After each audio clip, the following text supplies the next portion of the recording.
ابتدا ہے رب جلیل کے بابرکت نام سے جو دلوں کے بید خوب جانتا ہے۔ دیکھتی آنکھوں سنتے کانوں صابری میاں کا سلام پہنچے۔ ناظرین محترم، سلطان غیاث الدین کا دور حکومت ہے۔ تمام وزیر میدان میں تیر اندازی کی مشق کر رہے تھے۔ سلطان غیاث الدین بھی ان کے ساتھ شریک تھا۔ اچانک سلطان کا نشانہ خطا ہو گیا اور وہ تیر ایک بیوہ عورت کے بچے کو جا لگا۔ اس سے وہ مر گیا۔ سلطان کو پتہ نہ چل سکا۔ وہ عورت قاضی سلطان کی عدالت میں پہنچ گئی۔ قاضی سراج الدین عورت کی طرف متوجہ ہوئے اور پوچھا، کیا بات ہے، تم کیوں رو رہی ہو؟ عورت نے روتے ہوئے سلطان کے خلاف شکایت لکھوائی، سلطان کے تیر سے میرا بچہ ہلاک ہو گیا ہے۔ قاضی سراج الدین نے عورت کی بات پوری توجہ سے سنی اور پھر اسی وقت سلطان کے نام خط لکھا، آپ کے خلاف شکایت آئی ہے، فوراً عدالت میں حاضر ہو جائیں اور اپنے خلاف آنے والی شکایت کا جواب دیں۔ پھر یہ حکم عدالت کے ایک پیادے کو دے کر ہدایت کی، یہ حکم نامہ فوراً سلطان کے پاس لے جاؤ۔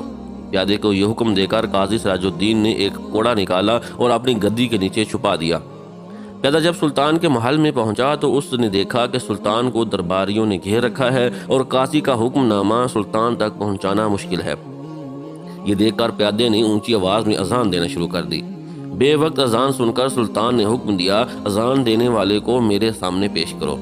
پیادے کو سلطان کے سامنے پیش کیا گیا۔ سلطان نے گرج کر پوچھا، بے وقت اذان کیوں دے رہے تھے؟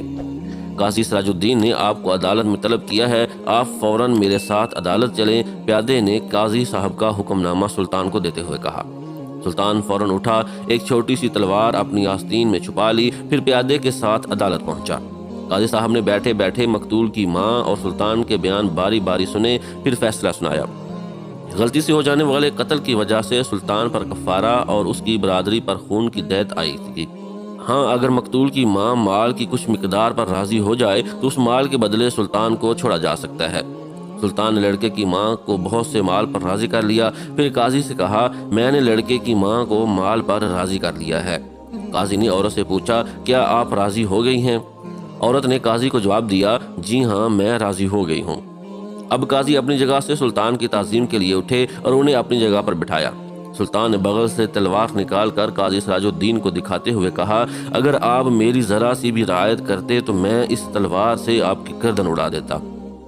قاضی نے بھی اپنی گدی کے نیچے سے کوڑا نکال کر سلطان غیاث الدین کو دکھاتے ہوئے کہا، اور اگر آپ شریعت کا حکم ماننے سے ذرا بھی ہچکچاتے تو میں اس کوڑے سے آپ کی خبر لیتا۔ بے شک یہ ہم دونوں کا امتحان تھا۔ ایسے بھی حکمران تھے اور ایسے عادل منصفین تھے۔ اللہ تعالی ہم کو ایسے عادل جج اور نیک حکمران عطا فرمائے، آمین یا رب العالمین۔